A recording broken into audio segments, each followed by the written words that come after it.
What is going on, YouTube? We are Heavy Metallurgy, back for another Wednesday Album Club. Hope you are doing well and have had a good week so far. I'm Marty. I'm one of your hosts, and we're echoing still. Oh well, my Jim is here in the studio with me today, and we have bleed over issues on our mic, so just enjoy it, people. But Kellen, how are you? Doing all right. Happy to see the duo of Traverse City united. It's cool to see you guys together. We've done this a few times, having both of you in the same spot in the studio for an episode. So, and excited to get into this one. I know since I've probably started watching, I guess, Marty's channel, I know how much you love this album. So when you pulled it, I knew it was going to be a good one tonight. So I think it's going well. I got a few things in the mail this week. One, I reviewed this record for Heavy Metallurgy a couple months ago, I want to say, but this is the Eihwaz record. Let me get this right. Tobiskait, Arkusite Orok Izerte, Lidershorang. That's there we go. Got it. So I practiced hard enough. So got the pronunciation for this one. But yeah, so happy to have a physical copy of this. Every single year when we do the metal tag and there's like, what's an album that you wish someone reissued or something like that? A consistent answer for me has been this Spectral Lore record. This is the third release. It finally got a vinyl pressing. So Voidhanger put this out, and I'd always enjoyed this album artwork, but to finally get it on vinyl, excited for that one to come to fruition. And summertime for me, it's like the one time a year where I tend to venture into or I really crave slow and heavy. So I pulled this off, a classic for me, Saint Vitus, Born Too Late, but was happy to sort of pull this off the shelf and revisit it. Probably we covered Die Healing here on Album Club, and that competes for one of the best in the catalog. But for me, I think Born Too Late's just up there as well. All right, Logan, what's up, man? How you doing? Doing pretty good. So with you guys right next to each other, is there ever the urge just to reach over and, if you disagree with them, you're like, wow. I can't reach him. He's used to me touching him without asking. Oh, okay. So it's Jim who's doing that. My age, I'll take what I can get. Well, I'm doing pretty good. I got a dark, evil-looking beer for a dark, evil album. I'm happy to pour, but it has bananas in it. It's Banana Fosters. Don't know how that's going to work. Cheers. Outside of that, I did put up a YouTube video recently over the past week, talking about 2005 and albums that kind of mean a lot to me from that year. There's also a cat like literally right there, so sorry about that. Black Dahlia Murder makes an appearance in that video. This is their 2005 album Miasma. Quick and vicious on this one. I'm a big Black Dahlia Murder fan and enjoyed getting a chance to talk about them. But if you're interested in checking out what else came out from 2005, check out that video, Metal and Beer Snob. Oh, I actually accidentally flipped them. Sorry, buddy. I meant to do that jokingly. Or did I? I don't know. And then Brian Arkham is one of the nicest guys out there. Rick, of course, he's got the crown, but Brian is close behind. He sent a VCLT package my way over the weekend, and it came with one of my favorite albums from this year so far, from 2025, Guts with Nightmare Fuel. This is like very melodic Finnish death metal. This is one of those albums that kind of makes you want to air guitar with it the whole time. Highly recommended if you are looking for just some straight up nasty, but still very musically, forward death metal from this year. Guts. And then, of course, with it being Mr. Arkham, there was a bunch of stoner stuff in it, and I am more than happy to receive. I have that album. This. Oh, you do? Yeah. You know the Might of Chevy. Yeah, he sounds just like Ozzy. I love it. He sounds absolutely like Ozzy. It's like Ozzy fronting Caius. I didn't know I needed this kind of album, but it was one of those I put it on and it immediately clicked with me. Brian, he knows what I like. Good job, Brian. I'm surprised you have this one, Marty. Maybe I'll pick it or something like. I have a couple of theirs for the club. I think they're from Canada. On this, they are on Rise Above back in 1998. Yep. I know that was kind of the era where you were collecting this stuff. And then I had the chance to see Thou last night, so I did go see Thou. One of my favorite bands, and what Halloween is to Marty, Thou might as well be for me. It had been a couple weeks since I mentioned them last, so I felt the need, and they absolutely kill it live. If you're not sure if you like them on record, I would not miss the chance to see them live because they absolutely crush, and just great riffs. And this album is Magus from 2018. Good stuff as well. Me and Jim saw them at the Gilead Fest, the first Gilead Fest back in the day. They played Heathen in its entirety. Remember? I didn't go with you to that one, but you told me about it when you got back. No, you were there. You were there for that. Okay. It was when Seder. Get him, Marty. Seder also played. You were there for that. No? Fuck. Okay. Huh. I wish I were there. Who went with me then? I didn't go alone. Anyway. Oh, I took Jake. That was anyway. Okay. Never mind. Sorry. We look so much alike. We solved the mystery. Are you good? You good? You done? I'm good, man. I'm great. All right. All right, Jim. Okay, so what I'm going to show today are Marty's because I am obviously not home. But so listening this week, and this is one of the ones me and Marty and the rest of the guys from the Glorious Dead and our metal brethren jammed on. Some Forbidden, Twisted into Form at the table, sitting around, just admiring once again just how awesome this album is. I think this is thrash perfection. It doesn't get any better than this. Perfect guitar work, perfect vocals. Nothing more needs to be said. This is definitely one of my all-time favorites, and it was fun. Just like once again, surrounded by like minds, enjoying what is an essential thrash record with my brothers. It was great. Also, Solitude Eternus is a band that I just didn't get into for a very long time. No reason. Just it was just one of those things I never really explored, but. Recently I've been getting into them more, and man, it's this third album, man. I really, really love Through the Darkest Hour, man. This is so good. Man, that first song, Falling, man, I mean, it gets me every time, if you fall, then die. I mean, it's just so powerful, man. I mean, this is, to me, like every riff on this record is great. But yeah, Solitude Eternus rules. But this is my favorite by them. And of course, we covered Incantation last time I was on the show. Second album, but revisiting the hell out of the first one, man. With all the brothers, it was cool. Middle of the night, we had the fire blazing, river behind us, just like jamming out to this. Like, doesn't get any better than that, man. Dark and evil outside. It was the perfect environment. A Northern Michigan recitation of Incantation. So.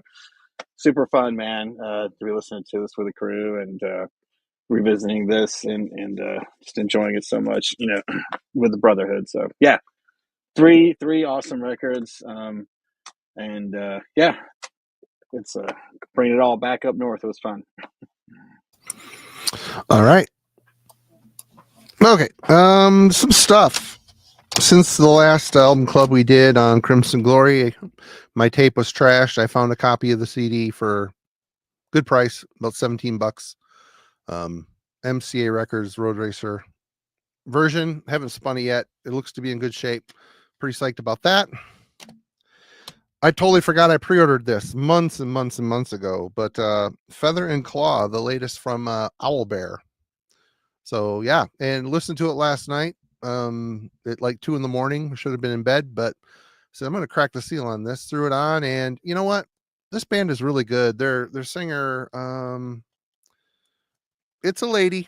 I don't remember her name. She, out of all the lady singers that are out there currently, I mean, it's very, very popular right now in the new wave of traditional heavy metal, but her voice is rough and has a rasp to it. It isn't rough. She's a very good singer, very strong, very powerful, unique sound. Songs rip. Good album. And a couple weeks ago, we did a what metal survived after, what became of English metal after a new wave of British heavy metal. Well, we started our guest Christian Knudsen talked about this band, Hell, Human Remains. They're talking about this, and I'm like, I think I've got one of their CDs. They only have 2 of them, and I went to my pile and started digging, and sure enough, I had it. Threw it on, and man, why has this just been sitting on my shelf? I didn't purge it because I listened to it and liked it back in the day.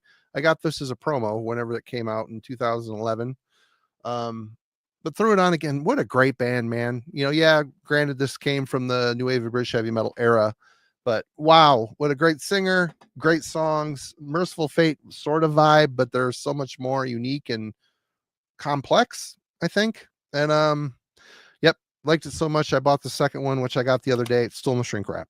And bought this from King Fowley and his last eBay raffle thing that he does. And I already have the new copy of this, an original copy of this that I bought back when it came out, but Overkill's Feel the Fire.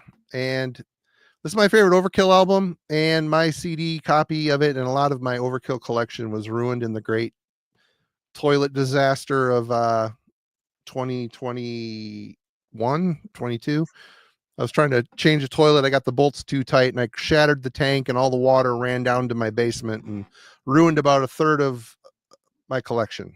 So this is one I still have the CD. It works fine, but I needed to have another original pressing of it just to say fuck you to that. But yeah, I mean, we don't need to talk too much about this. Their punkiest album and my favorite by them. But we're here today to talk about Monotheist, the 5th and final album from Celtic Frost. Here's a very brief overview. Celtic Frost was a Swiss heavy metal band from Zurich. They are remembered for their strong influence on the development of several metal subgenres, particularly extreme metal, and for their avant-garde approach to music in general.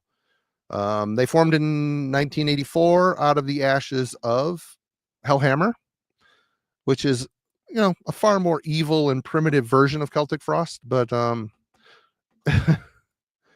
no, there was no. I was just running downstairs trying to save. As soon as water hits a CD or a record jacket, all the pages fuse together. So I've lost some classics, my Voivod, anyway, we're not going to talk about that. It was stressful. But yeah, we're here to talk about Monotheist and first impressions. I think people have been wondering, they've not heard Kellen talk about this album on his channel or this channel. So now's your chance. So your first impression of this album. So back in 2006, this did not appear on my radar for some reason. Now, I was very much into like some of the, I don't know, like Christian, I think was on Century Media at the time. And so they could have come across my radar, but for some reason I missed this band, specifically this record.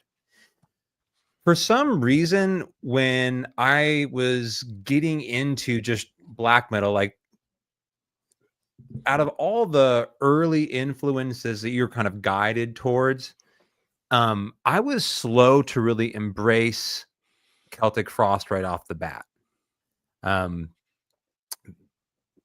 Bathory was the one that initially clicked with me, but it took me a while, and I went back and listened to Hellhammer as well, but it was kind of a slow sort of march towards appreciating Celtic Frost as a band, and then rediscovering this album, which is really interesting because over this past week, trying to like envision this decade without this record, like I wish I had heard it and was able to appreciate it in the present.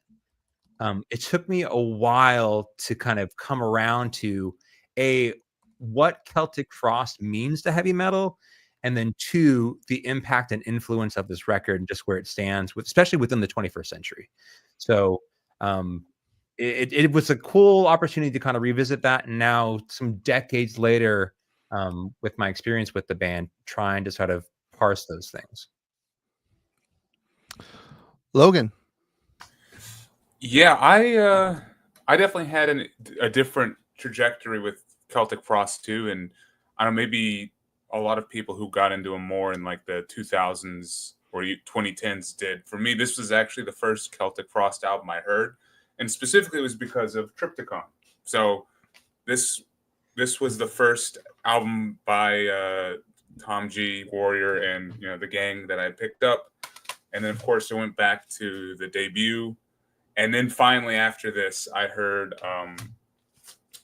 Monotheist, and I do feel like that kind of colors my opinion of it just a little bit, like hearing it as the third iteration of the sound, where I mean it's the first where like the sound is realized by Celtic Frost, but for me it's the third time I'm kind of hearing it. It definitely is basically the same sound that Triptychon has, and it started on Monotheist, which is a massive achievement though for 2006 and for the band. And I like the question we're about to answer that you gave Marty, because I think it does color just how impactful this album was. I mean, I wasn't there in 2006, but I think you could still feel its impact when I was getting into metal, like in 2010, 2011, and especially with Triptychon kind of still championing that sound.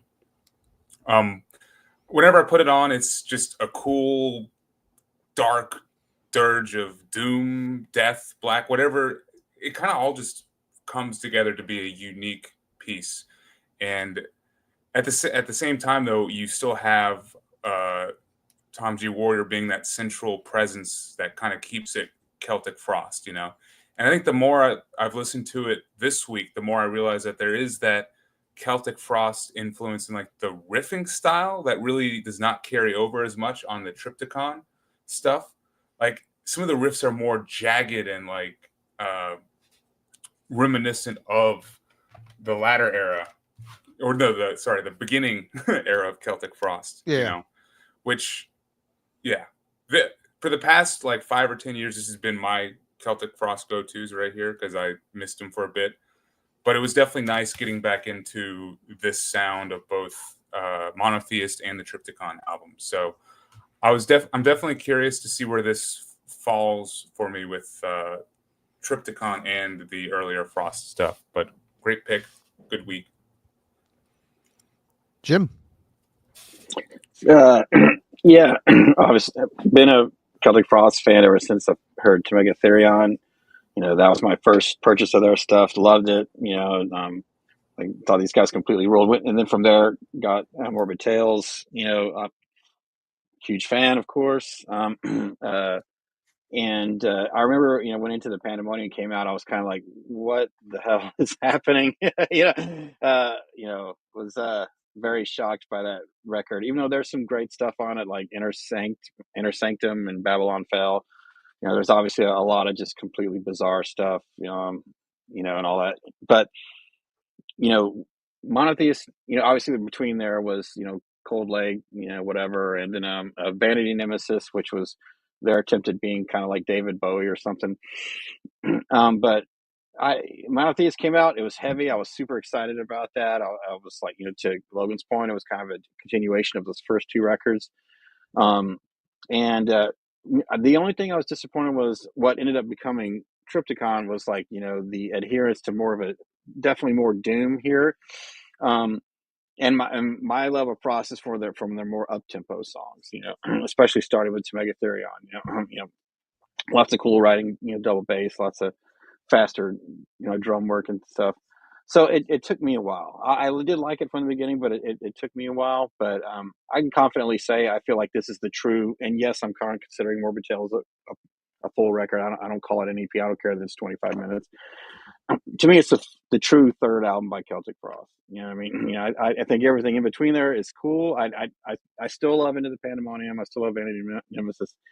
But I feel like where they wanted to be is where they ended up with Monotheist. So it's going to be really cool to kind of talk about everybody's journey there. And, and Mike said something really cool in the background. I think it's easier for people to start with the Frost and then kind of move up along with them. A little bit harder for you guys because, coming in late and then going back, I can see there's a little bit of difficulty there. And there's such like disparity between their albums, especially after To Make a Therion. So I can see there's a big challenge for you guys. but for me, like, it took some time, for me to, really appreciate the more doomier aspects of Monotheist. But it when it finally broke through, it broke through hard, and I'm excited to talk about it tonight. All right. Well, for me, having followed this band since, I don't know if I was there at the very beginning, but I was close, and they were huge. I know, like Jim, they're big in his hemisphere. They were for me as well. They're so heavy, and no one sounded like Celtic Frost. And then, following them along, and then you hit Into the Pandemonium. I remember hating that when I bought it. I rode my bike many miles down to the record store, grabbed the last tape on the shelf, rubbed it in my friend's face because we were always vying to see who could get the cool shit at the record store first. I got the last one. I'm like, suck it. I got the new Celtic Frost. And as soon as we put it in and hit play, he starts laughing. He's like, you got the new Celtic Frost. Enjoy this hot piece of crap. And he wasn't wrong. It took me many, many listens to start finding songs on there that I liked. Inner Sanctum's a good song. I even kind of ended up liking Mesmerized, and some of the, some songs on here are pretty good, but it's a hot mess. But after that, Celtic Frost was lost. They're completely lost. And I just remember getting Monotheist, heard that was all back together, Martin, they're all moving in a better direction. I bought the new album when it came out, and I was just filled with joy at how it felt like they finally had their statement. They finally created their avant-garde art piece that makes sense. It's not a mess. They take some chances, all in a very sensible way, where it just kind of seemed like on Pandemonium, they're throwing caution to the wind. Okay, we're going to program this crappy drum machine and just have the One in Their Pride thing sample over and over and over again. And a lot of filler, them just trying to find a way, trying to do something new, breaking down some walls, which I can applaud that, man. It's bold, and for the time, very brave. But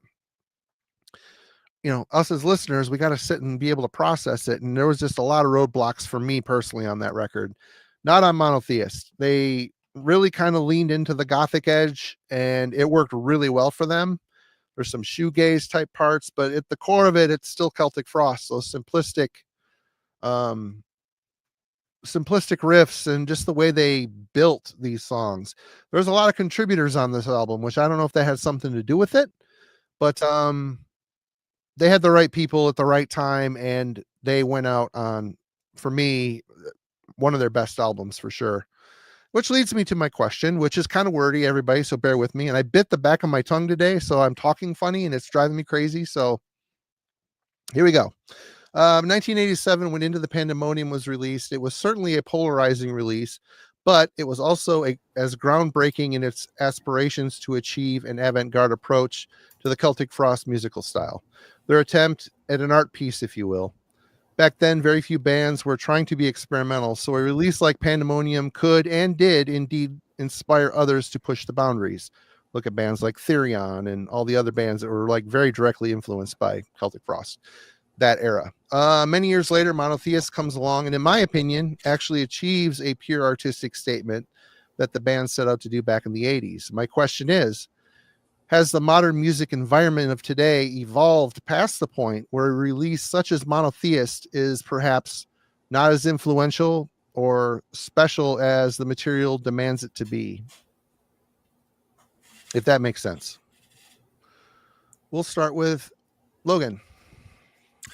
All right. Yeah. I mean, when this album came out, I'm assuming it was heralded as a artistic masterpiece and a strong, a definite strong album. And it was probably a big album for the year.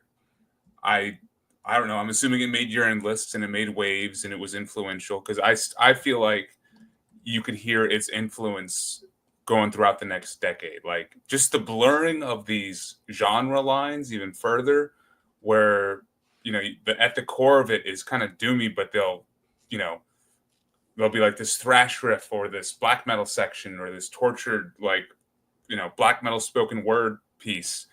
But at the core is still, just a doom band, trying to push the boundary in any way it possibly can.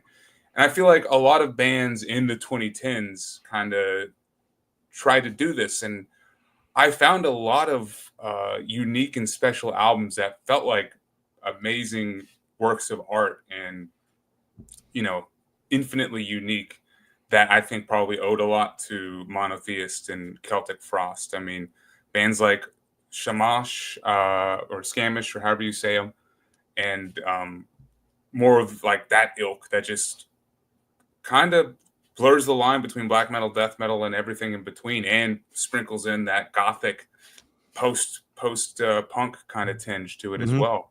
I mean, hell, would Behemoth even be the band that they are today without this kind of album? And really, not even just the influence, but the aesthetic and the visual piece of this album as well. But with that being said, I do think the scene has become more saturated in this. Like the tropes that Monotheist started has indeed been a little played out. Like it doesn't hit as hard. And I think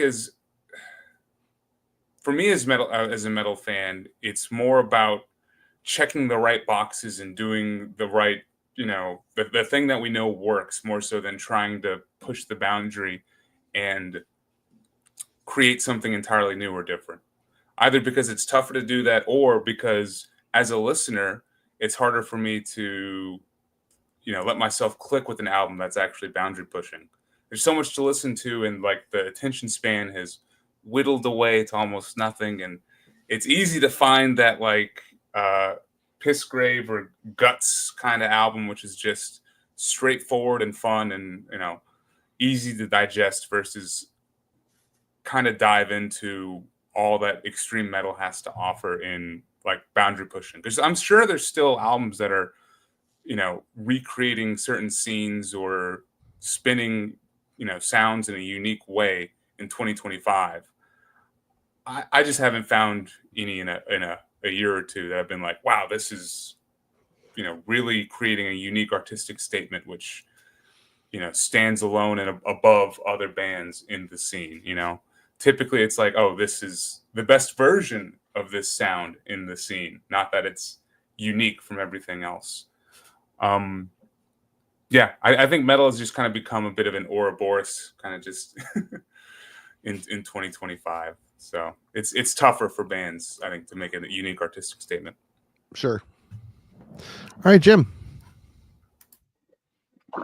So yeah, I mean, the thing about Frost, I mean, Tom, his riffs are very simple. It's all about the arrangements that he does, the added effects, the synths, the samples, all those kinds of things. The additional instrumentation, the orchestral instrumentation, the Swiss vocalists. There's like 6 different ones on this album doing individual parts and also choir parts and things like that.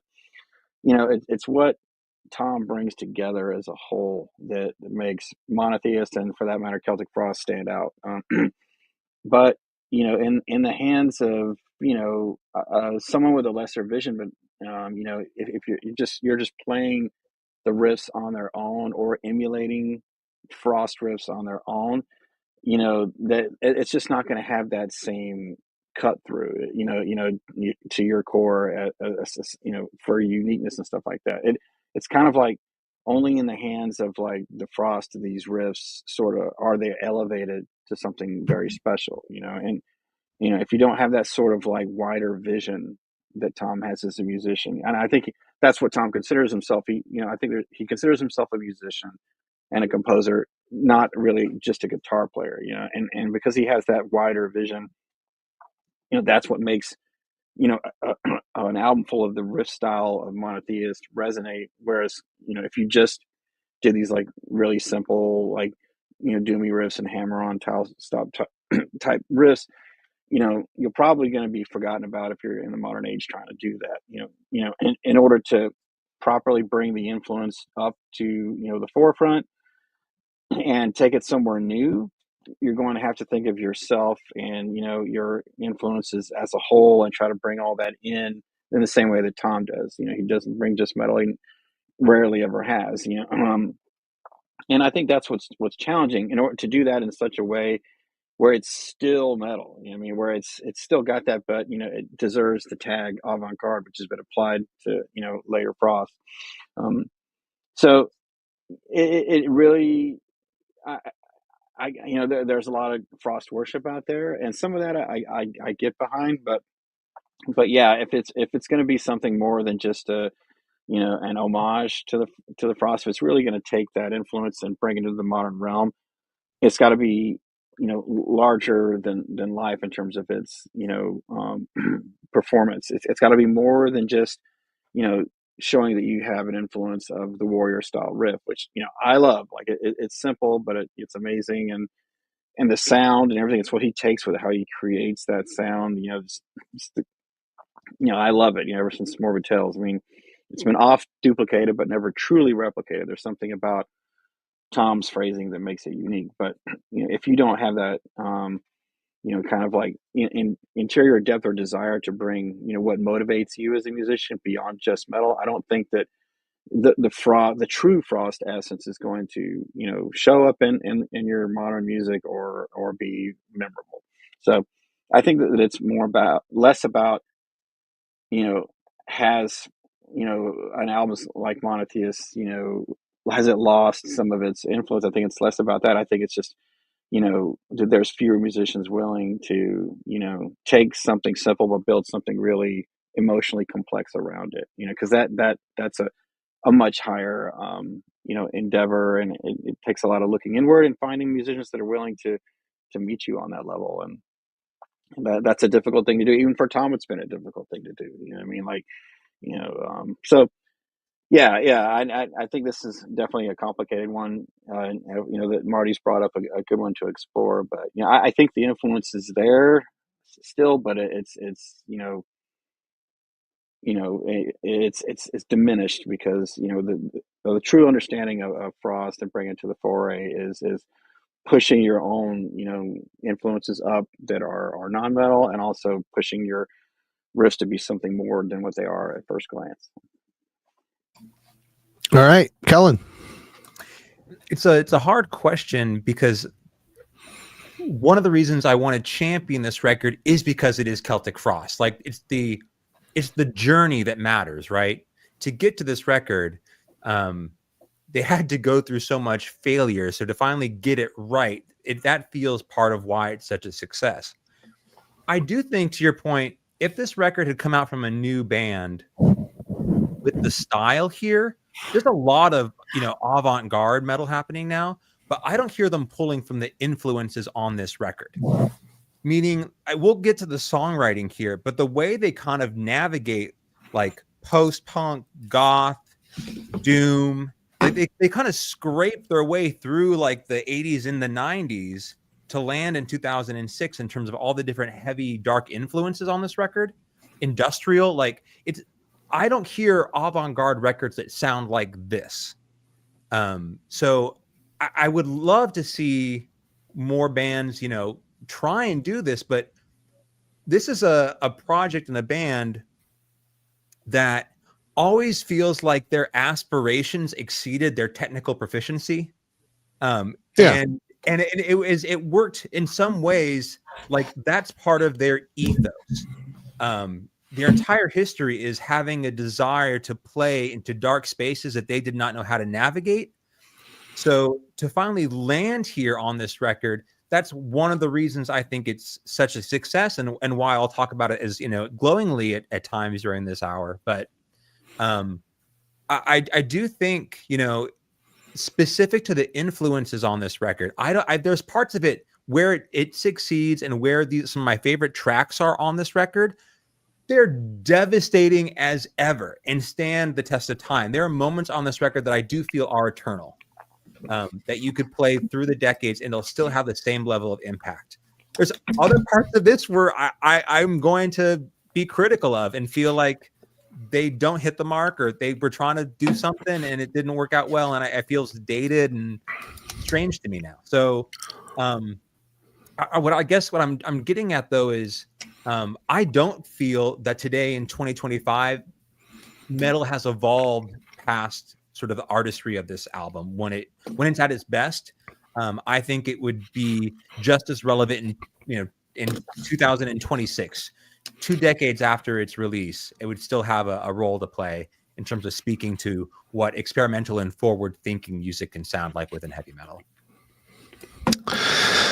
For me on this question, I think back when Pandemonium came out, I think Frost were more in the role of being the innovators. They were trying new things that really haven't been tried yet, bridging some gaps between musical styles that hadn't really been explored that much.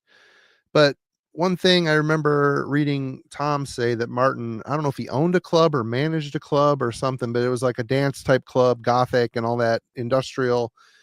Martin was very big into that scene over the years. And I think Tom was as well. Someone mentioned Sisters of Mercy, Cure. One advantage I think in Monotheist's favor was I don't think Celtic Frost needed to really reinvent a wheel or invent a wheel here. They'd been listening to it for decades at this point. They just had to, on a personal level, understand what they were taking in from these other styles of music. The blueprints were there. They just took what they were influenced by and plugged in the Celtic Frost machine into that framework, and it really worked. It's really kind of amazing how well the two complement each other. The more atmospheric, the more gothic, the more industrial, whatever, however you want to say it. They complemented each other really well. So it was a good fit. And I think because of that, there were less missteps because they had more of a framework. They're more familiar with the framework they were wanting to step into. But as far as influence, I'm not hearing a lot of bands that, Triptykon, of course, but that's just the spiritual successor to Celtic Frost, just minus Martin, of course. But I don't hear a lot of bands right now borrowing from Celtic Frost in the monotheist realm. I don't know if it's just because they're seen as sacred.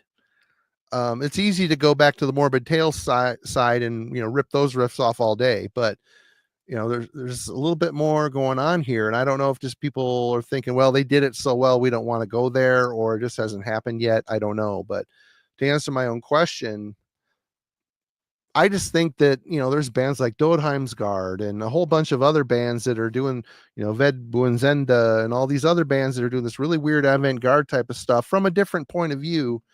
It was really, really nice to hear Celtic Frost's point of view on, it took modern times, innovation in technology, them being able to process other styles of music more extensively over the years, that we're not going to get another Into the Pandemonium. We're not going to get a Cold Lake or Vanity Nemesis. None of that.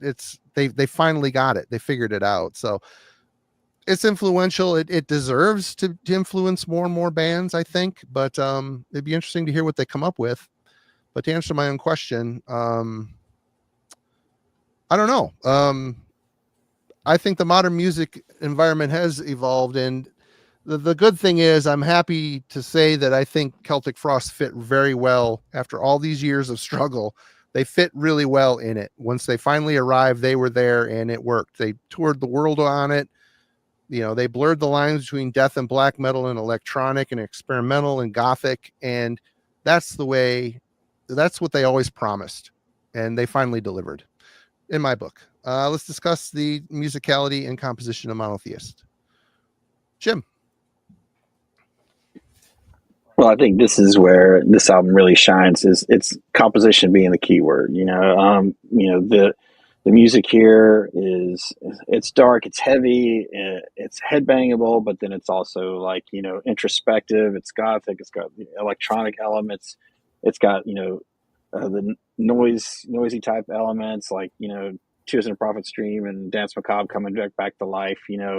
With Totem Got, Martin Ainge screaming black metal type shrieks, over just pure noise. But then you've got the orchestral stuff, the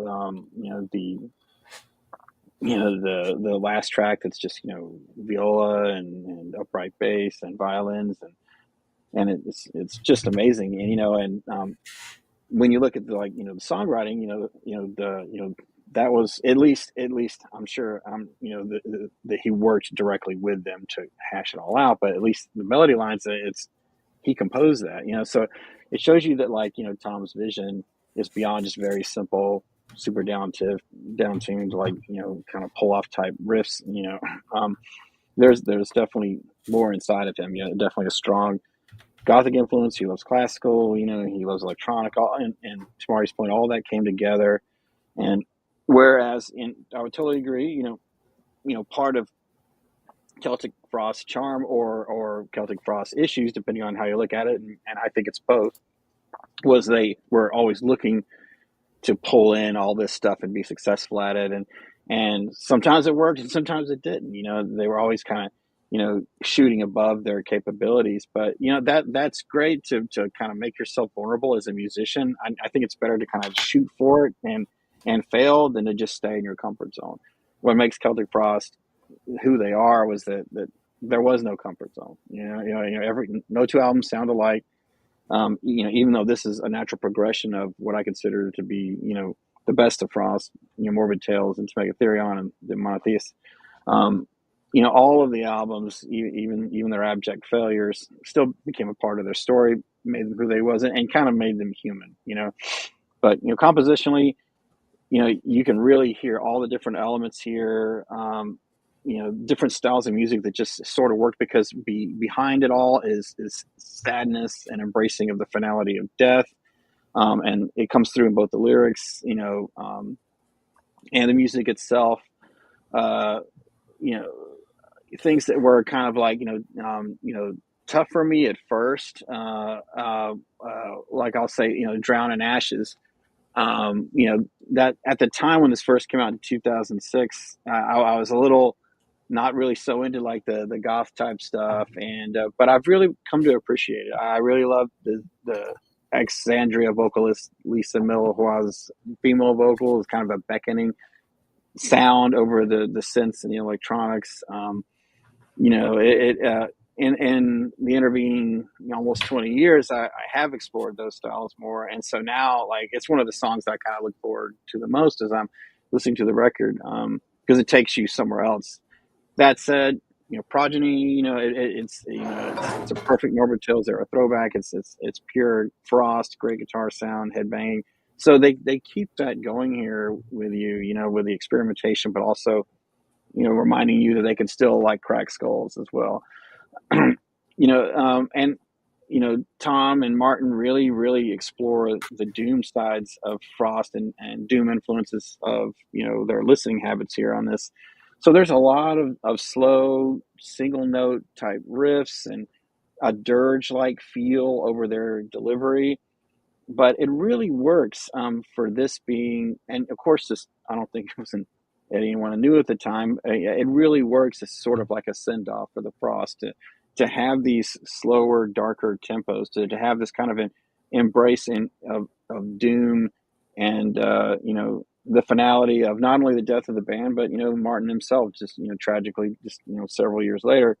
When I listen to it now, like it's completely appropriate for them to have embraced these slower tempos and stuff. So for me, like we've already kind of talked about it, but they were always walking towards this. This was where they were headed. This was what they really wanted to do, and they were able to finally do it. And I think that it really is for me it's a masterpiece of metal. I mean it's what we all kind of aspire to. It's the guy who grew up poor but had great dreams of having the entire world listen to his music and pushing it into like an extremely professional level. Even though he has very limited in his capabilities, at least in the beginning. And if that's not metal, I don't know what is. We're all shooting above our weight in this scene, and despite there being millions of people into metal now, there's still billions more who hate it, and and I think that's part of what makes metal awesome. And I'm glad that that throughout all the successes and compositional, conquerings that he did on this record, that same sort of Tom G sneer at the world, and yeah, man, I'm gonna play this, one little riff and just go, just kind of shake it off, and you're going to love it. And if you don't, then that's okay too, and so I think he got where he wanted to be, and to Logan's point, laid the groundwork for Cryptagon. So it's great. All right, Kellen. So I'll agree here with Jim. I enjoy some of the influences, like to that point about kind of the gothic feel that you get on Drown in Ashes. It sort of layers and drifts. That's a bit more of an ethereal track here. And it's one of my, like, in terms of the first tracks that really stands out for me. I feel the same thing. It's a weird sort of like descent that happens on the sixth track, Obscured. Some sort of dark, slow, haunting one with the female vocals on it. The single, A Dying God Coming from Human Flesh, that one for me is a little bit, it feels almost like an industrial rock track when I listen to it. And here I'm just talking about that sort of venture through the 90s that they're making, right? It's like, we're going to touch base with 9 Inch Nails. We're going to hang out with Typo Negative. Like, they're pulling those influences here. It takes a while before I get to a metal track that I really enjoy. So that's track number 8, An Elohim. That to me feels like the arrival of like a great metal song on this record. For all the experimentation that's happening on the first part of it, it takes a while for me to get to a great metal song. So I really enjoy that one. And it's over 7 minutes long. To Jim's point, they're kind of it's faster in some places, but it's also heavy. So it's got that doom aspect. Holy shit! So Sanagoga Santane, that track is all out a prophecy of ruin. It is absolutely destructive as a song. Mm-hmm. The whole triptych is impressive. Yeah, I mean, at the end of the song album. Following the last 3 tracks that are used here are just devastating. And I mean, at like, it just is slow creep. There's almost like this weird build. You can feel like everything sort of shaking into life, and it finally sort of comes to its feet. Absolutely devastating. And like, we're 9 minutes in, like a choir arrives. I think there's a horn all the way in the background I hear. It's like, am I dead? Is this the apocalypse? Is this what it sounds like? You know what I mean? Like, it's just devastating. And I listened to that track, and I just, we're going to get to the production here, but this record sounds massive. It is a punishing sounding record, and crisp. It's massive, yet the guitars are very sharp. Right. So, I mean, it works well when you're incorporating all those other sort of like ethereal elements or like the industrial edginess of it. It stands out. The songwriting, though, like, my complaints here are primarily towards the early part of the record.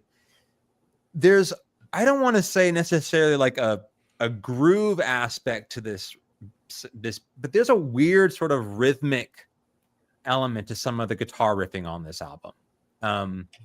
And that's kind of like my biggest holdup with it, is some of the early tracks, Progeny, Ground, I kind of have a difficult time completely like getting into, because they feel just a little bit sort of weird and chunky for me. And that Ground has got a groovy element to it. There's right. like a weird groove to it. There's a weird, like, the guitar riffing, if you want to call it like that, almost feels percussive during this record, as opposed to sort of the way you're used to hearing sort of guitars within a metal context. So that's kind of my one holdup overall when I listen to it, is there's a part of this that feels like they're trying to do something that was rooted in the 90s that isn't necessarily my thing. So for all of the experimentation that happens throughout this record, you know, I talked about sort of the goth, the industrial, and the doom elements that they incorporate.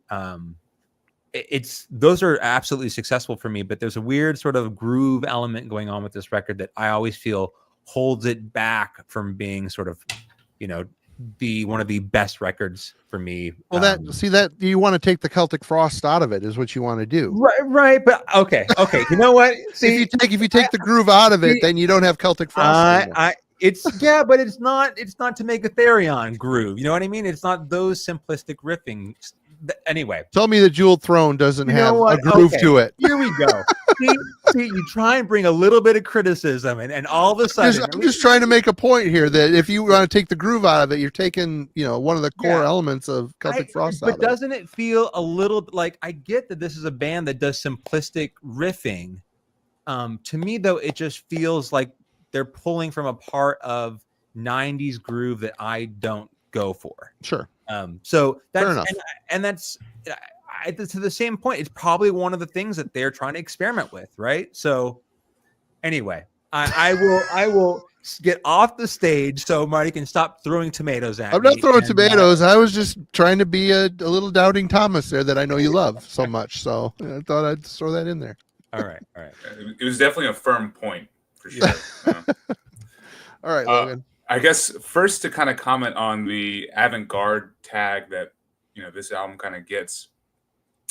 I definitely agree that it is avant-garde and has that influence in it. But like Marty, you mentioned Dodomsgard and like Redbend's End, and you know, throughout other ones like Arcturus and other avant-garde style bands.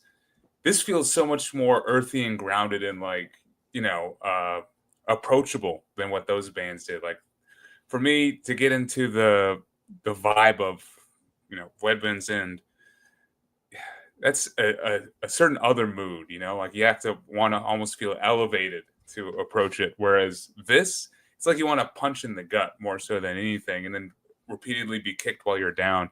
And I kind of enjoy it more for that approach to it, you know, that it does have this like simplistic core. I mean, I get what you're saying, Kellen, with the groovy riffs, especially with how I do too. I'm giving him shit, but I do too. I get it. Marty, look at those two opening tracks to the album. It's straight they're up. Probably the least simplest, straightforward. They're good, but yeah, they're the least impact for me. Yeah. I mean, I do hear like Dethroned Emperor and, you know, like the slower riffs.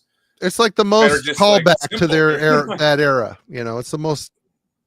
Yeah. And really, what makes this album, you know, different is not the riffs, it's the other influences, and that's the heart of this album and that's the avant-garde nature, is the other influences of it. Like what makes it different and not your typical metal listen, the incorporation of the female vocalists, because there's like 3 that they utilize on here. The incorporation of like the horn section, the string section, all these other different industrial elements. That's the heart of the album. And to me, that starts with Dying God coming into human flesh, and then like it basically carries on until the end. Like the first 2 songs I think are there as like, you know, let's introduce the original fans of Celtic Frost to this new era. Like it definitely has monotheist vibes in the first 2 songs, but to me the album really gets going with Dying God and, you know, everything from then on. And my favorite is when they really do dive into that gothic, somewhat industrial post-punk territory, like on tracks like Obscured and track 4, which I'm trying to remember what that one was. But those are like the highlights, man. Those are like the unique pieces of music that I think stand the test of time the most. But then also along with when they do start to incorporate it into like their heavier moments as well. Like, let me see.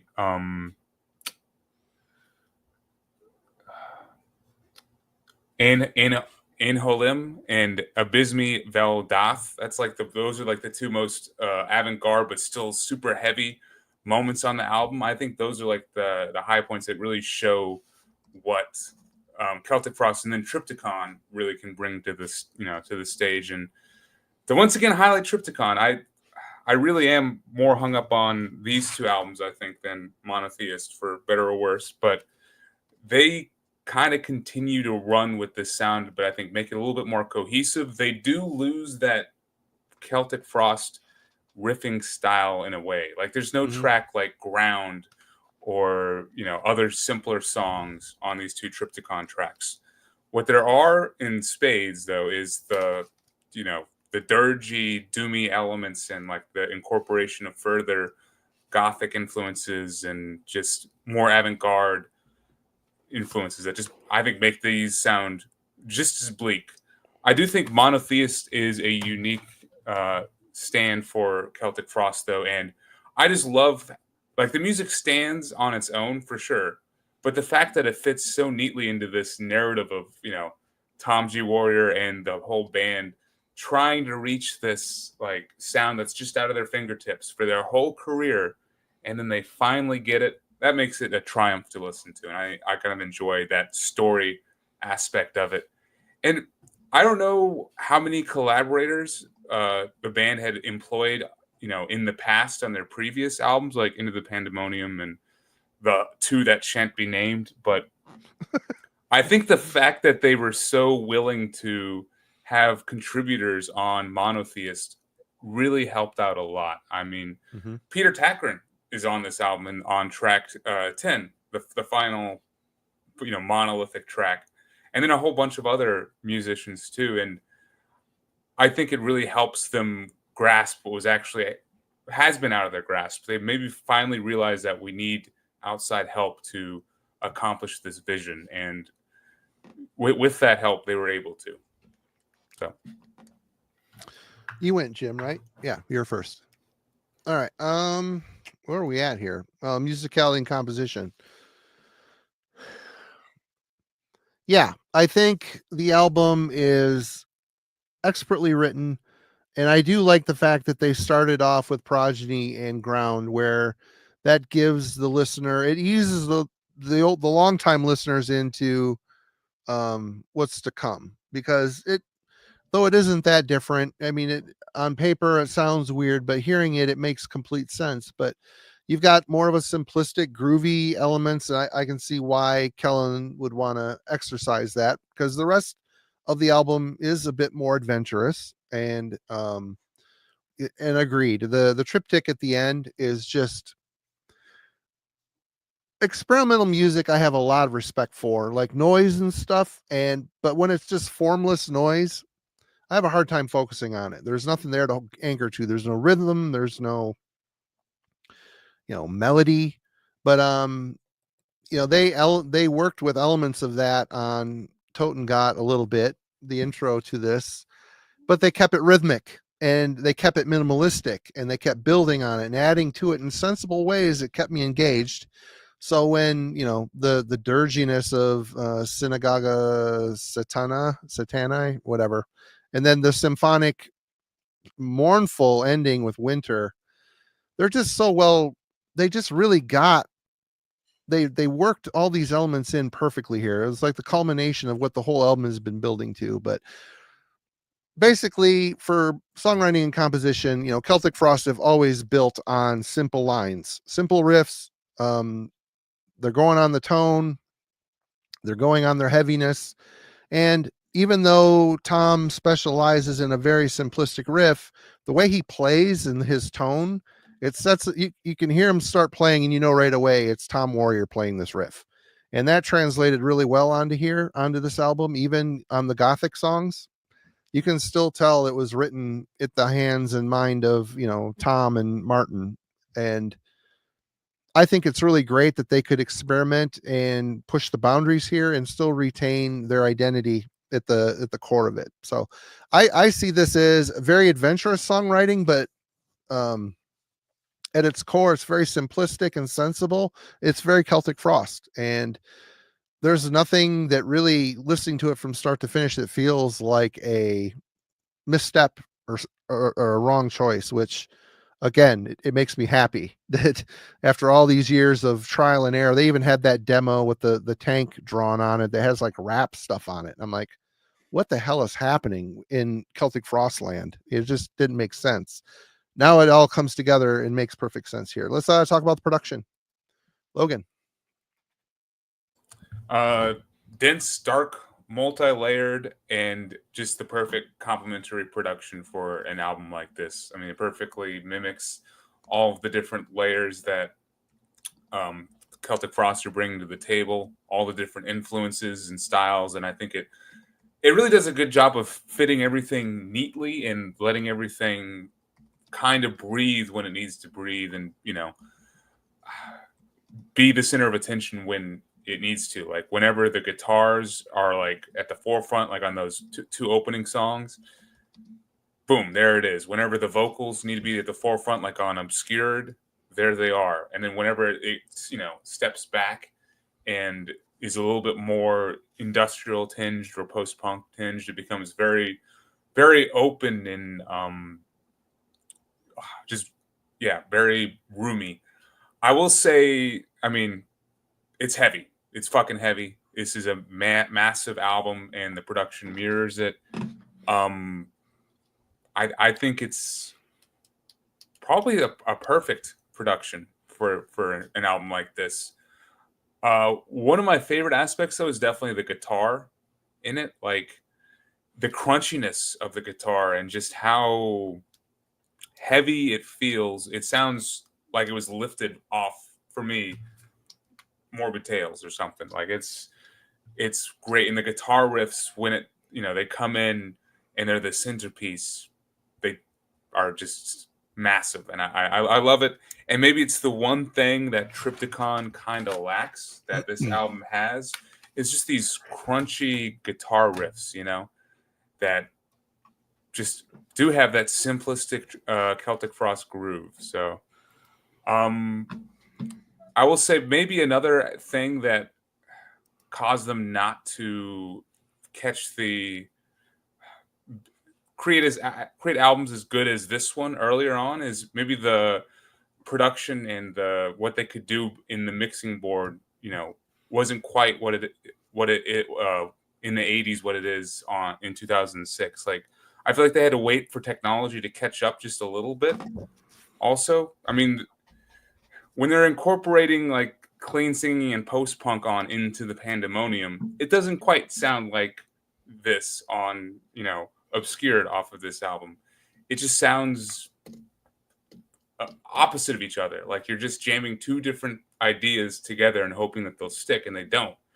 But with this production and with, the darkness that like flows through it, it works perfectly to me. So I always wonder if maybe that was another aspect of why the experimentation that Frost did, at least on Into the Pandemonium, didn't really work, was because the production and what they could do in the studio wasn't really up to snuff with being able to handle. It was probably restrictive for sure. And plus their budget with noise was probably very tight leash.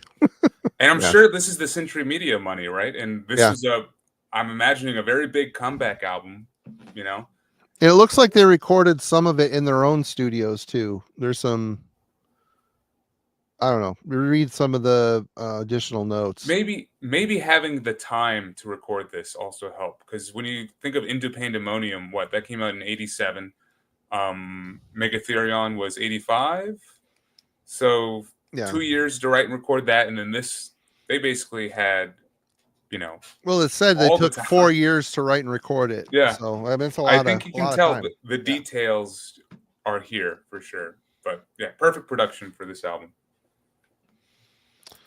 Jim.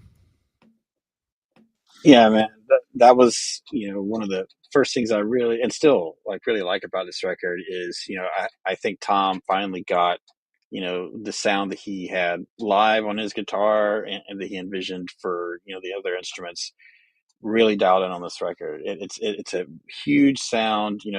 Obviously like we just mentioned, I think that Century Media put money into this and said, Tom, go nuts, let's make this sound as good as it can possibly sound.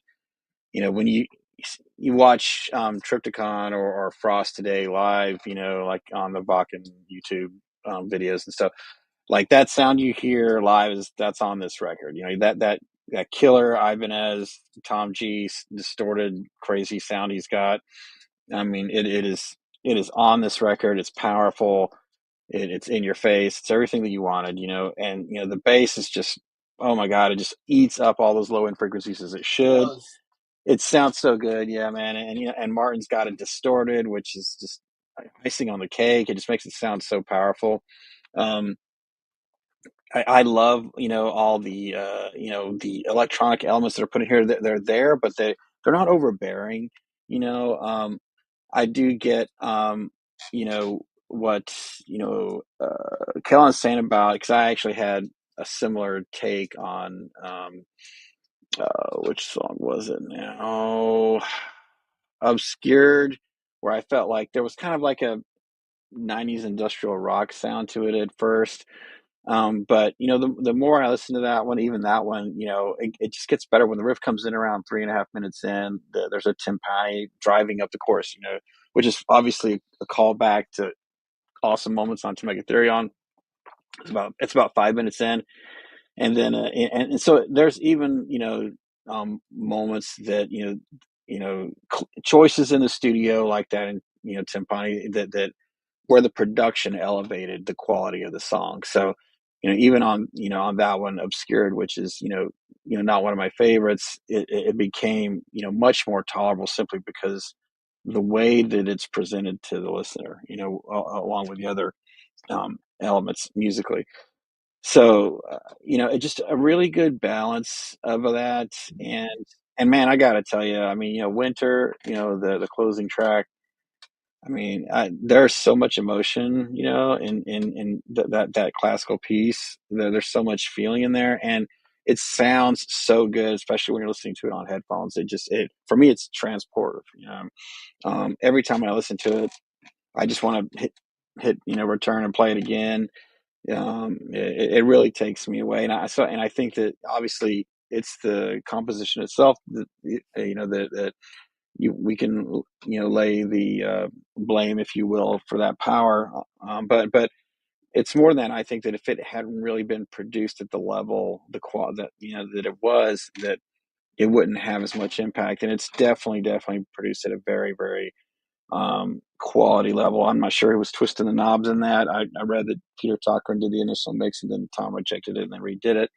I'm not sure where that comes into play for that particular piece, but I think just overall as a whole, the production being as quality as it is really elevates everything about the record. A lot of times on this channel or this shows in particular, you guys have heard me, I typically go for the raw.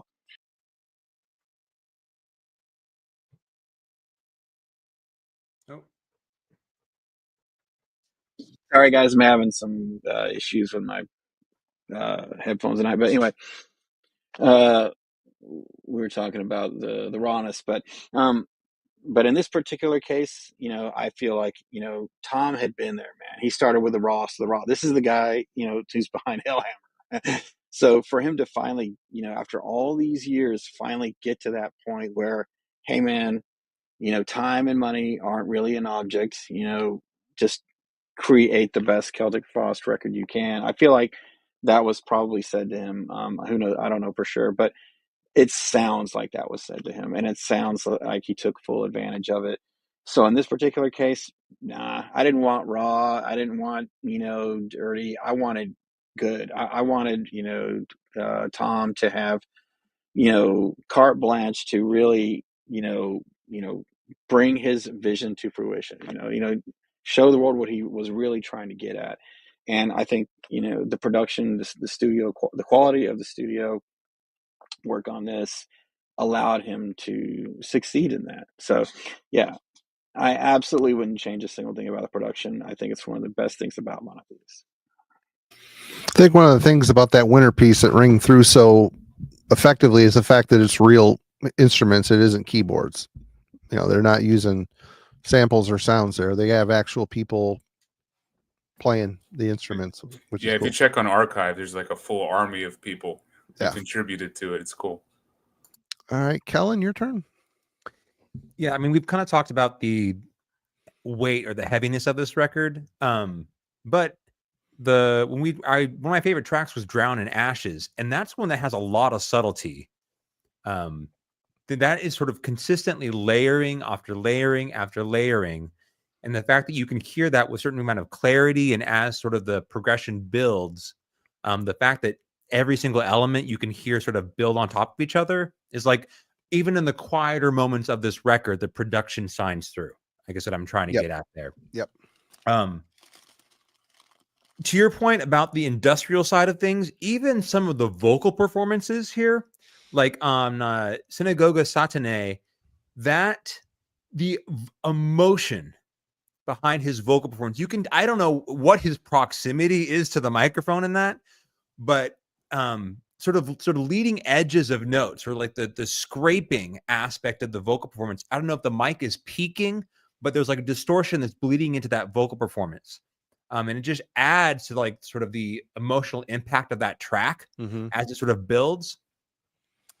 Because I enjoy some of the, the heaviness of the guitar tone, but it's also sort of the scraping of it, sort of how it cuts through, which is something that I don't think you could do with a early 1980s noise production. Like that is something that feels like this is a success in terms of what a 2006 production that's, got money and a larger whatever budget and time behind it, what it looks like, or what it sounds like, I should say. So for them to end on this note, to, what Jim was saying about they finally sort of find this moment where they can build towards something a little bit different. It's a huge success. I just think the first thing though, when I heard this record, when I'm playing through my system, was just the impact of the entirety of the listen. We're going to sort of beat this as over and over, but if you're not ready for just how aggressive the overall record sounds, with the guitar tone, with the bass tone, for me, it's often difficult to make a distinction here because they're sort of so overdriven together. But it's just a punishing record to listen to when it gets heavy. Yeah, not much more to add. It's just impressive how much layering is happening here, and like Jim mentioned, the clarity, and they don't sacrifice that clarity. The heaviness doesn't suffer because of it. The guitars are in the bass, like you can hear Martin's bass just rumbling and clanging below, and they didn't really compromise on that. That old school fuzz is still there in his tone, and it meshed with Tom's more modern. His guitar sound got a modern sheen on it for sure. There's a sharpness to it. The vocals are all great. The mix is really good on here. Everything is just right where it needs to be and produced perfectly. It's a very modern sounding album without being overwhelmingly glossy, if that makes sense. Least favorite songs, Kellen. Well, I kind of went through it. I like the sort of the gothic elements on this record, Drown in Ashes and Obscured. I think it's probably one of the more experimental moments, and they succeed here. Early on in the record, so Progeny and Ground for me are actually a bit more challenging. Those are probably my least favorite. Maybe even Os Abysmi Vel Death. That's another one that some of those early sort of rock groovy songs I don't really get into. The back end of this record though just lays waste. So, and Helen Elohim, that's my favorite sort of hard, heavy metal track over here. And like I mentioned, Synagogue Satane. Man, if this was just one track, if those three that bleed together, that Triptychon back end of this record, if that was just like a whatever EP they put out, it would be worth it on its own. That to lead in with that really abrasive sort of industrial vocal performance, one of the most crushing tracks of the decade. that's 14 minutes long. I do not get bored through a single moment of it. It's a statement in like well executed minimalism as a songwriter. There's, in terms of just how the riffing style isn't complicated, but they just add things in all the right places there. The closer, though, I think it's really interesting how they finish up with that kind of string arrangement, right? That kind of a classical piece to end this. Mm-hmm. It's a great sort of like juxtaposition to the last track there. So killer way to close this record. It's a consistent theme on this album club, but for sure. Back end of the record is by far the best part for me. Oh yeah, Mike, that whole line is awesome. There is no God but the one that dies with me. Great. Jim, your thoughts? Favorite, least favorite? I don't have a problem with, the simpler, quote unquote, groovy riffs of the beginning. I actually really love Progeny. We've got the at 155, the from you, I bring no God, no afterworld. I mean, there's so many great lines in this, if I'm you, no life is sacred in my hands. I mean, for me, there's a lot to love in this song, and it's a great introduction to the album. It's saying Frost is here, everybody bow down. I think it achieves that perfectly. On Ground, it's not just the riffs, it's the vocals, it's the lyrics. Oh God, why have you forsaken me? Of course, that's a great callback, to the Bible turned evil here. I love the extended bass break that comes after the second chorus. It makes that whole da da thing sound that much more powerful. Dying God coming in the flesh. I think it's a cool song, and my favorite thing about it is Martin's vocals. And I like how at the end of it, Tom, his trademark warble kind of repeats and escalates his scream, which is great, and it closes with the which is great. But really, it's Martin's vocals, I think, that I like the best about that one. For me, John and Ashes, when we're talking about, the experimental stuff, the stuff where he's bringing in different genres, like that's the one that really works for me. I like the dark and synths and effects and the gothic and post-punk elements of all this. It's the one that, like, it took me a while to grow into, but now it's one of my favorite tracks on the record. Great headbanging riffs on Oz Abysme, Vel Death. But I am with Logan though. No, I'm sorry, Logan. I'm with Kellen though. The end of this record is where it all comes together, man. I ain't Elohim. It has actually a little bit of similarity to Progeny. Like the first couple riffs are kind of the same, but it gets way more intense and I think better. The riffs are the best that Celtic Frost can produce here. Definitely headbangable, tech, raw, grab on Tom. Tom's bringing the cool vocals and delivery. It's just the riff style often imitated in notes, but never truly replicated in sound. That this is Celtic Frost here. Toten Got, obviously it's one of those kinds of things, those like kind of noise elements that are present on every Celtic Frost album. Not something I need to hear every time, but in the context of the last few tracks on this record, it's great. And Martin's tormented black metal style vocal really works here. I probably would have had it 2 minutes instead of 4, but it does lead right into Synagogue Satane, and man, what just an epic, incredible track. There's so much going on here. The riffs are great. Their lyrics are awesome. In darkness, thou shalt worship me. And then even like, some more like, traditional doom riffs 6 minutes in that are like jewels. I think that Trouble would have been proud of. I mean, if you go back and listen to those, just some classic doom riffage there. Then there's, open riffs at the end. I think that's where, Peter Cochran and Satter come in.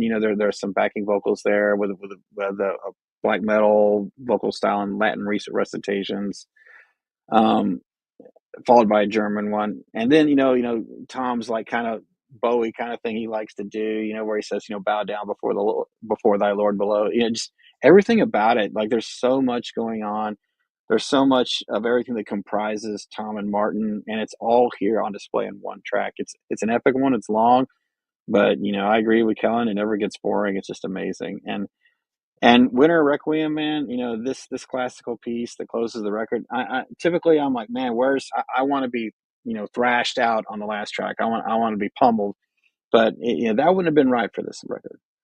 This was it needed an emotional conclusion that made sense, and doing it in such a way, with these classical instruments that done so professionally and emotionally impactful. It's perfect. And even the title, it's Winter Requiem Chapter 3 finale. I mean, and this really was the finale of Celtic Frost, even though they didn't know it at the time. So you know coming back to this album, after all that's said and done with Martin's passing, of course their breakup and all that, it really is that much more powerful because of what happened after, and I wouldn't change it for the world. It's absolutely one of my highlights of the album. So yeah, I think a great album, all the way through. Obscured, even the one that I don't like, that's the one I don't like so much. But even that song, I still don't skip it. It's still a great song, even with the kind of industrial rock elements there. But yeah, man, 8, 9, 10, 11, just start there, and you will be brought on a huge journey that is emotionally satisfying by the time the last couple notes of Winter are played. So, All right, Logan. Yeah, for me, the core of the album definitely starts kind of at track 3. I do enjoy Prodigy and Ground for what they are, and I think it was the correct way for Celtic Frost to introduce this album with more of the straightforward, simplistic tracks. But A Dying God coming into human flesh and then on is, yeah, that's what this album is to me. And I'm a big fan of A Dying God. I love the Me too. repetition. I love Martin's vocals on it. They sound so tortured, and like just the dynamics and how they build it. I mean, it's only like a 5.5 minute long song, but it feels longer and more impactful, especially when you get to the closing chant of the title. So that's one of my favorites on the album. My other like absolute favorite, and it's funny you called this one out, Jim. Obscured is probably my favorite song on the album. I just love I love the trade-off between the female vocals. Trying to remember what her name is, Simone Vollenweider, who she appears on subsequent Triptychon albums as well. But they're perfect. They're like this haunting, representation of darkness, and like just to be clear, I do still like that song. It's just my least favorite. That one took me a long time for it to grow on me, but I don't ever skip it. So. And honestly, I mean, knowing you, I could see that, which is it's just because it does have that industrial tinge, and how it builds as a song. It doesn't build like a metal song. It builds like really like an industrial piece, or like something that's atmosphere is the goal, layering is the goal. Like there's even some like post metal rock kind of vibes at the end where it's just the chanting continues, and it's like the guitar layering keeps going, and it gives me chills towards the end of that track where the guitar melodies are going and both vocalists are harmonizing on the chorus. And to me, it shines a light on what Triptychon was going to continue to explore. And on each of the Triptychon albums, there are songs that equally mirror this energy and vibe almost as well, but this might be my favorite version of it. Then getting to like the heavy songs that really hook me, track 5, Oz Abysmi Veldath is great. That has like all these layers to it, and I think really shows them incorporating that avant-garde style without losing what made Celtic Frost in the first place. Like the riff is still the main part of the song, but the whole time it's going like fairly simply straightforward. There's all these different orchestral layers and industrial layers going on in the background. There's a horn, I believe, on this song, which I think is perfect and supremely heavy, but then also a lot of variety too. And then Elohim is a battering ram of a song and is the other big highlight for me. It balances out that just fast-paced, crushing riff with this doomy chorus where, you know, he's shouting, man, great, memorable chorus for sure, and definitely a highlight for the album. And yeah, pulverizing speed and doom balance right there. And then where I differ, and this is maybe showing that I need to go back and listen again, is I've had issue with the triptych. I've always had issue with the final 3 tracks, and it might be mainly to blame Totengott, which is just the Fisher viscerally, like, you know, scream shouting, spoken scream vocals. And he just goes on for 4.5 minutes, and it catches me off guard every time and kind of throws off where I'm at in the vibe of the album. And to me, it fits, but then at the same time, I don't know. I don't really feel like it does. And I wish it kind of was a minute, 2 minutes. Like, it reminds me on this album right here, we get a Dance Macabre, which is the vinegar strokes of Mr. Tom G. Warrior. And I could do without that as well. So it makes me think of that whenever I hear it. And then but Nocturnal Fear comes after it. What a great song. Exactly. Yeah. And Synagoga is almost there, and I do feel like it's just I haven't clicked with it for whatever reason. It feels disjointed and doesn't come together as a song for me. Like they're trying. Yeah, see now it's tomatoes, Kellen.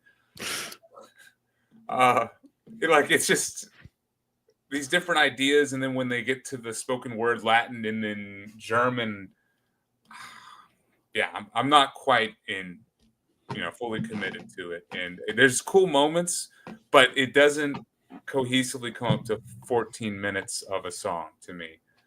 They succeed on other albums creating like epic closers, but I just haven't clicked with this one.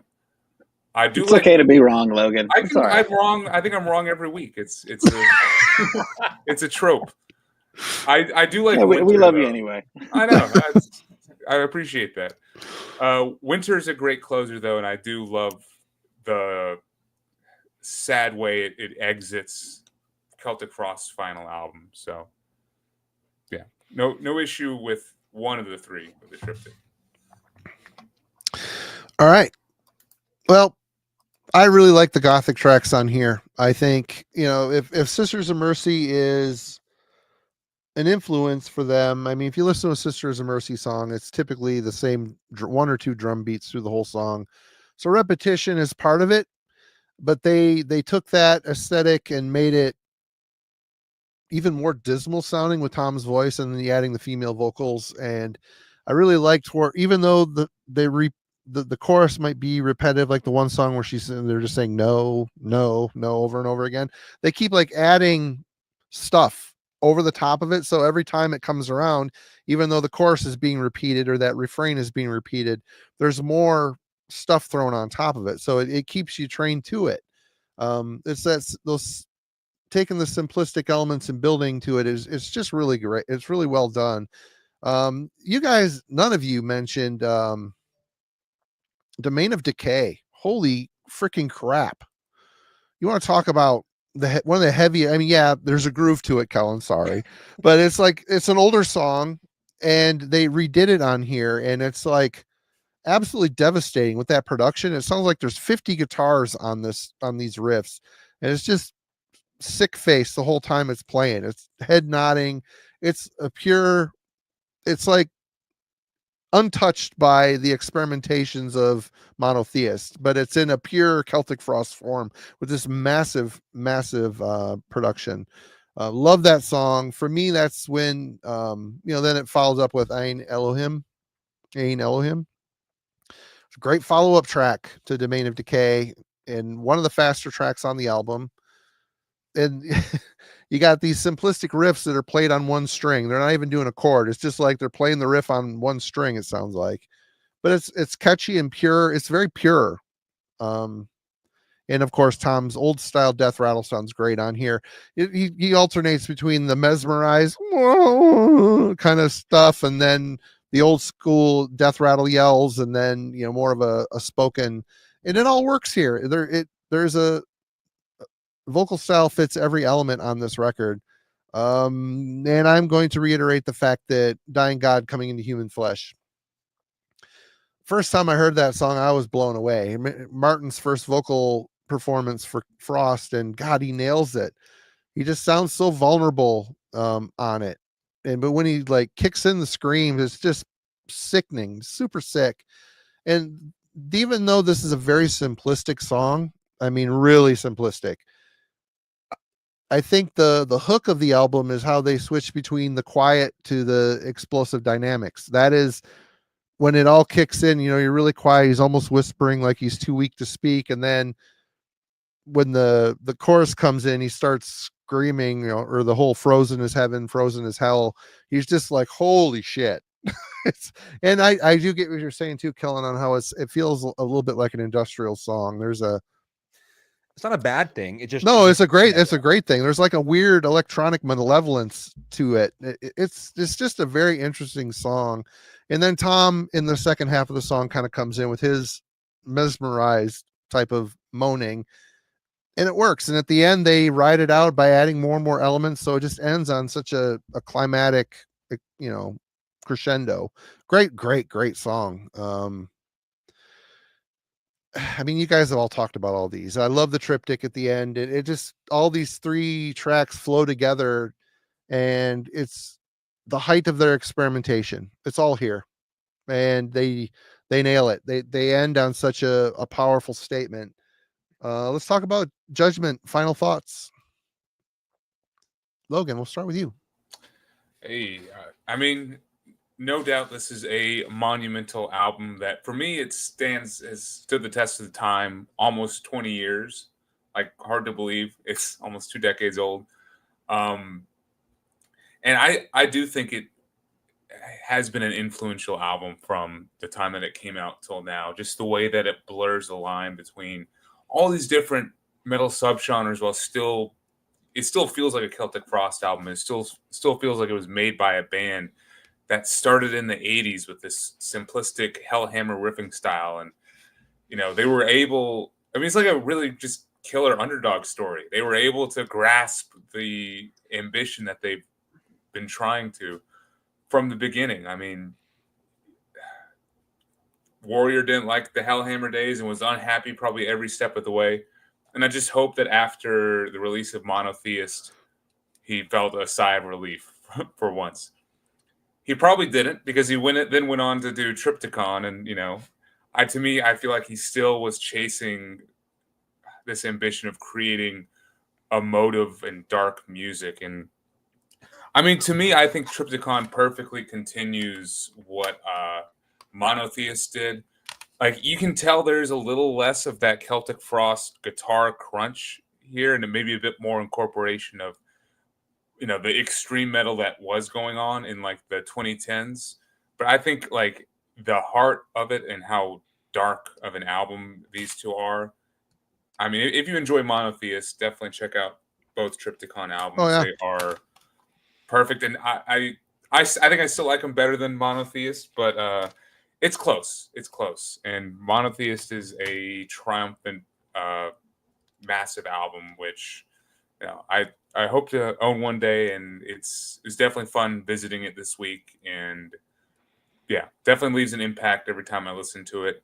For me, it's not quite a 9 out of 10. It's probably like an 8.8 or 8.9, and around that level. But a haunting monolith of a record for sure. Jim. Yeah, for me, it's completely opposite. I've really struggled with Triptychon. I just struggled connecting with it. I don't know why. Something's missing there for me.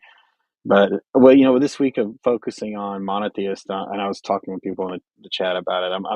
I have been inspired to try to revisit those and give them another shot. Kind of like what Mike Villan says. It just sounds like Tom solo with different musicians.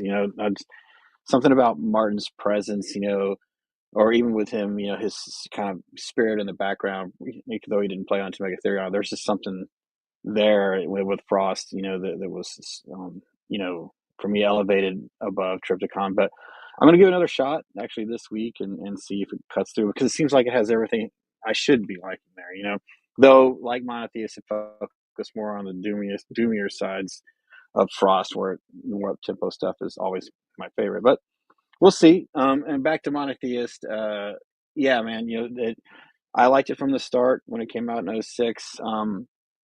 Was very happy with it. It was a grower for me though, because it was slower and more doomy and more introspective. I really wanted to be crushed. I wanted To Make Ethereon 2 or something.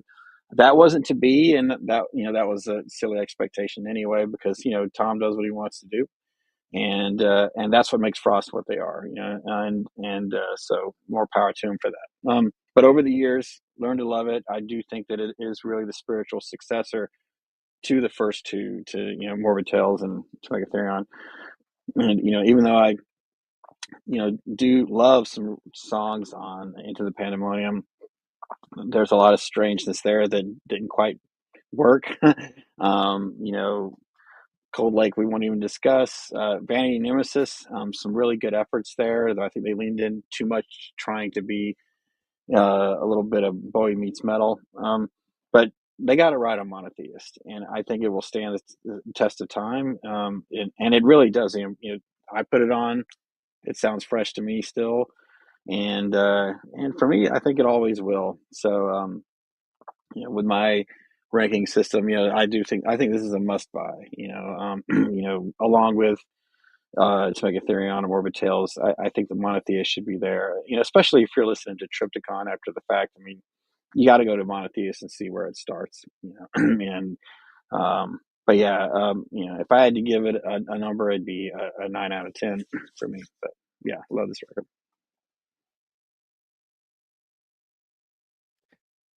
Yeah, I guess I'm happy they kind of go down swinging. Meaning, like, if this had been a Megatherion Part 2, in some ways, I would have feel like that'd be so much against this band identity. They stayed experimental to the end, trying new ideas, trying to push boundaries. There are parts of this record that don't really suit well with me, but there's other parts that are some of the most devastating tracks from that time period. Crushing stuff. So I absolutely, if you're into Celtic Frost, I absolutely recommend you check this out. And I will take it. I didn't have that like devastating experience that Marty sort of opened the show with, meaning like I don't know what it was like to, pick up Into the Pandemonium and hear Mexican radio the first, like what that was like the first time anyone listened to it. So I don't have that. What the hell is happening right now? Yeah. So I don't have that like heartbreak, crestfallen feeling to then carry that for almost 2 decades before we get to Monotheist. But for me, like I think it's a great listen. And some of these tracks here are absolutely devastating. So would highly recommend. All right. Me. Yeah, I picked it. I'm just glad to hear Celtic Frost finally have their day. They finally got it very right, and it would have been great to hear another album. But they broke up. There was problems in the band, and they toured pretty extensively for Monotheist, which is very cool. And it was good to take a victory lap. And I just think they nailed the experimentation in a very authentic way. They had the right people, they had the right sound, and it stands the test of time. And usually right now for Celtic Frost, and I grabbed this is the one I listen to. It just is. I don't know if it's because it's newer or what, but the older stuff I'm just so used to, and there's not a lot of experimentation on the first 2 records. There's some, but they really, when they get it right like they did on this one, it makes it more interesting. You always hear something new. There's always a twist or a turn that you never hold on, I gotta take care of one thing here. There we go. Yeah, so yeah, great album for me, and at 9.5 out of 10. I don't know why I'm not giving it a 10, because it's hard for something to be perfect, you know. But yeah, and that's it. And thanks for checking it out. I know Kellen swapped his pick for mine on this one, so it's his turn to choose for next week. So what have you got cooking up for us here? Well, Logan's been taking a lot of the heat as of late, so I thought it'd be my turn to try something out here. We've danced around this genre, we've flirted with it, but we haven't really sat down, and crawled in the back seat to make some really bad decisions together. So got Rat Invasion of Your Privacy for. Oh wow! I'm excited. Color me excited. God damn it. Yes, way to go, dude. Yes. Love that record so much. Oh yeah, here come the old guard. Mike's like, hell yeah. I don't know. This might be too Dylan, far. I'm so proud of you right now. What? I think I have a conference next week. Is Alan available? So Logan's gonna be out of town. Well, if Logan can't make it, we'll bring Jeff on. He can be an honorary metallurgist for the night. And hell yeah. Well, that's it. Invasion of Your Privacy by Rat is next week's pick on the album club. Anybody have? I know Logan just launched a video this week. Go over to the Metal and Beer Snob and check that out. Some middle 2000s mall core type stuff. Is that what your new metal? We're trying to stay away from the mall core stuff. Oh, okay. Yeah. Oh, okay. There's like progressive metal. There's a little bit of metal core in there, kind of, but it's good. It's good stuff, though. Maybe Jim, you don't watch it, but other people can. Kellen, what you got coming up? I know you just did a collab review with Alan for the Fertile Lance. Is that what it's called? Yeah. So there's a collaboration between Alan and I on the next, the upcoming Fertile Lance record, Fires Upon the Mountainside, that we sent over to Marty. So probably sometime maybe next week that'll come your way. Until then, I don't have anything on my channel as of yet. So just look for that review, I guess, coming up soon. Hopefully too, we'll be covering the Helms Deep. I promised the company we'd do it, so maybe tomorrow we'll get into that. We'll see what happens. Jim, what you got going on? Just enjoying the northern Michiganness of this week and being up here. It's been great. It continues to be great. It's lush and beautiful, even though it's rainy today. We had a great time just riding around. But as far as metal, we're trying to get back on the Eihwaz front next week and see if we get some people to talk to us, Logan. try to do some more pushes there and get some things rolling. So excited about that, but nothing to report yet, but hopefully soon. Right on. Well, show notes. Yeah, Friday night is Dwayne Lazarus is going to be rejoining us, and we're going to be talking about, instead of what's been spinning, what has not been spinning. Something kind of fun, something a little bit different. We're going to try that, and it'll be easy homework and a lot of fun showing some records that we haven't spun in a while. So maybe there'll be another guest. We will see. We're trying to decide if we want to add a fourth or not, but it's a fun topic. Shouldn't be too much stress. But anyway, thanks everybody. Almost 2 hours talking about Celtic Frost. I knew that was probably going to be a thing. So cheers. We will see you all later and have a great one. We'll see you Friday.